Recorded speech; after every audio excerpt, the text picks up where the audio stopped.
수강생 여러분 안녕하세요. 한국의 사회정책 강의를 맡은 김도영입니다. 이번 시간에는 기초연금과 국민연금 2차 개혁에 관해 논의하겠습니다. 이를 통해 기초연금과 국민연금 간 관계를 이해하고 아울러 노인을 위한 빈곤구호 정책도 전반적으로 살펴보고자 합니다. 한국은 2차 대전 이후 경제성장과 민주주의를 함께 달성한 아주 소수의 국가들 중 하나입니다. 오늘날 노인들은 자녀 교육에 대한 헌신적인 투자로 이들의 인적 자본 축적에 크게 기여함으로써 한국의 눈부신 경제 성장에 중요한 역할을 하였습니다. 그러한 과정에서 많은 노인들이 본인의 노후를 위한 자산 축적에는 실패했는데 여기에는 몇 가지 이유가 있습니다. 우선 노인들이 젊었을 때 자신의 저축을 자녀 교육에 투자함으로써 은퇴 후 성공한 자녀에 의한 부양을 기대했습니다. 하지만 부모 부양 의무에 관한 가치관이 이후 세대에서 빠르게 희석됨에 따라 노후에 자녀의 도움을 받지 못하는 일들이 생겨났습니다. 다른 한편 공무원, 군인, 사립학교 교직원 등 일부 계층을 제외하면 오늘날 노인들에게는 공적연금 제도가 별 도움이 되지 못했습니다. 4강에서 보았듯이 국민연금 도입 자체가 지연된 데다가 국민연금이 부과식이 아닌 적립식 제도로 도입됨에 따라 국민연금 도입 당시 이미 중장년에 이르렀던 사람들은 연금액이 충분히 쌓이기 어려웠습니다. 나아가 5강에서 보았듯이 시행 초기에는 당연 적용 인구가 제한적이었고 연금보험료 납입에 대한 순응도가 높지 않았기 때문에 영세사업장 근로자들이나 자영업자들의 경우 연금이 발생할 수 없었습니다. 특히 이러한 문제는 여성의 경우에 더욱 심했기 때문에 노인 인구의 큰 부분이 사실상 공적연금 제도에서 완전히 소외되었다고 볼 수 있습니다. 노인들의 연금소득 결핍 문제를 완화하고자 정부는 생활이 어려운 노인들에게 정액급여를 지급하는 기초연금 제도를 2008년부터 시행합니다. 당시 생활이 어려운 노인들을 돕는 공적부조제도, 즉 기초생활보장제도가 있었지만 이 제도를 노인들에게 확대하는 것은 좋은 대안이 될 수 없었습니다.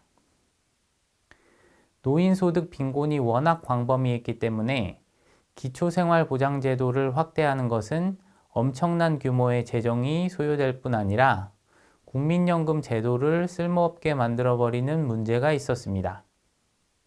따라서 이들을 돕기 위해서는 노인들의 생활을 보조하는 수준의 급여를 제공하는 국민연금과 별도의 어쩌면 한시적인 제도가 필요했습니다. 도입 당시 기초연금의 명칭은 기초노령연금이었는데 2014년 7월에 기초연금으로 변경되었습니다. 기초연금 수급을 위한 자격 요건은 두 가지입니다. 우선 인구학적 요건은 만 65세 이상인 국내 거주 대한민국 국적자입니다. 국내에 거주하더라도 외국 국적을 가진 사람은 기초연금 수급권이 없고 대한민국 국적을 갖고 있더라도 해외에 거주할 경우 마찬가지로 기초연금 수급권이 없습니다.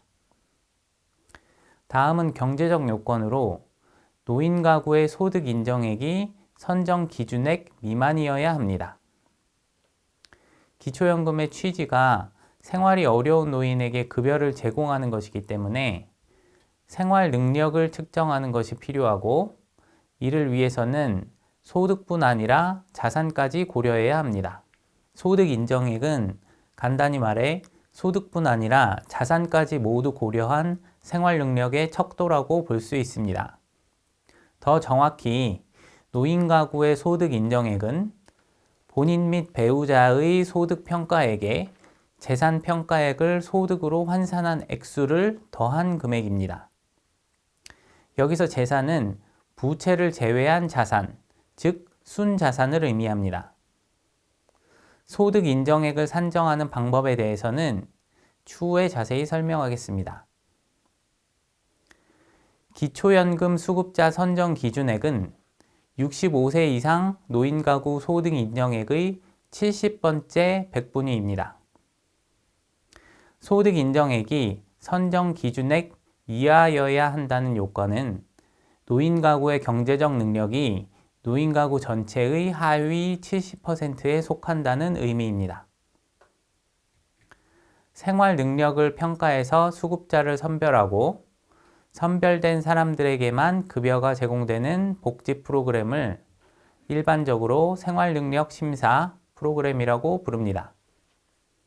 여기서 생활능력 심사는 소득 심사 혹은 자산까지 고려한 경제력 심사를 의미합니다. 기초연금은 생활능력 하위 70%인 노인 가구를 겨냥한 프로그램인데 하위 70%는 겨냥이라고 표현하기엔 그 범위가 좀 넓어 보입니다. 하지만 이후 노인 소득 빈곤을 다루면서 분명해지듯이 한국의 경우 고령층 가운데 소득이 적은 사람들의 비중이 매우 높다는 사실을 고려하면 그 범위가 지나치게 넓다고만 볼 수도 없습니다. 그러한 이유로 오늘날 한국 사회에서 기초연금은 넓은 수급 범위에도 불구하고 빈곤구호 프로그램으로 보아도 무방합니다. 기초연금을 수급하기 위해서는 생활능력 심사를 거쳐야 하는데 심사 과정에서 정부는 개인의 소득, 재산 등 다량의 금융정보에 접근해야 합니다. 따라서 기초연금 생활능력 심사는 본인 신청에 의해서만 개시될 수 있습니다. 다시 말해 본인 동의하에 제공된 개인정보에 근거해서 수급요건 심사가 이루어지고 이들 요건을 만족했다는 사실이 입증된 경우에만 기초연금 수급권이 발생하는 것입니다. 이러한 심사를 거쳐 기초연금 수급권을 얻은 사람을 기초연금 수급권자라고 부릅니다. 기초연금 수급권자가 받는 급여 월액을 기초연금액이라고 부릅니다. 기초연금액은 국민연금, 노령연금액에 따라 감액이 될 수 있습니다. 국민연금, 노령연금을 수급하지 않는 사람의 기초연금은 순전히 기준연금액에 의해 결정됩니다. 기준연금액은 국민연금, 기본연금액과 마찬가지로 전국 소비자 물가 변동률에 연동돼서 실질 가치가 유지됩니다. 2022년 기준연금액은 30만 7,500원으로 국민연금 A값, 즉 전체 가입자 평균 소득의 12% 수준입니다. 기초연금액의 산정 방식을 좀 더 자세히 살펴보겠습니다. 국민연금, 노령연금을 수급하더라도 그 액수가 기준연금액의 1.5배 이하인 경우에도 식 1에서처럼 기초연금액은 기준연금액과 같게 됩니다.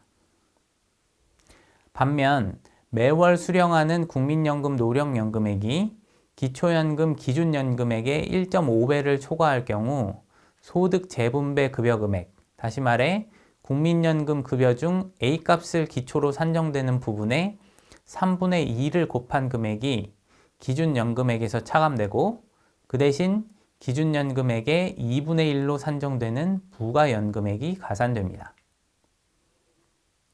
소득 재분배 급여금액은 대체로 가입기간에 비례하지만 가입기간이 동일하더라도 구체적인 기여 시점에 따라 금액이 다를 수 있습니다.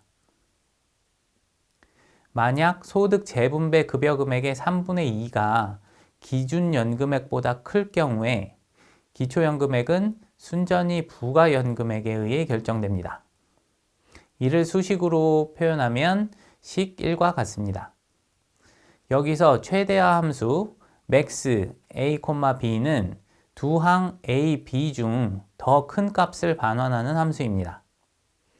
식 2의 최대화 함수는 앞항이 음수가 될 수 없도록 하는 기능을 합니다. 국민연금, 노령연금 또는 분할연금 수급자에 대해서 소득 재분배 급여금액의 일부를 기준연금액에서 차감하는 이유는 국민연금 수급자의 경우 소득 재분배 급여 금액을 통해 이미 기초연금을 지급받고 있는 것과 마찬가지이기 때문입니다. 차감은 그러한 중복을 완화하는 조치입니다. 여기서 부가연금액은 국민연금 노령연금액과의 중복 조정으로 인해서 기초연금액이 지나치게 감소하는 것을 방지하는 역할을 합니다. 국민연금 수급자라 하더라도 기초연금액은 적어도 부가연금액, 다시 말해 기준연금액의 절반 이상은 되게 됩니다. 이전 강의에서 언급한 기초연금액 산식들로부터 국민연금 수급자의 기초연금액의 상한은 기준연금액이고 하한은 부가연금액이라는 것을 분명히 알 수 있습니다. 다만 뒤에서 설명하겠지만 소득 역전 방지 감액이 적용될 경우에는 기존연금액 하악은 훨씬 더 낮아질 수 있습니다. 참고로 매월 수령하는 국민연금 노령연금 급여가 기준연금액의 1.5배를 초과하지만 기준연금액의 2배에는 미치지 못하는 경우 앞서 산정한 기초연금액 또는 대안적 산식을 따른 기초연금액 중 더 큰 금액을 받습니다.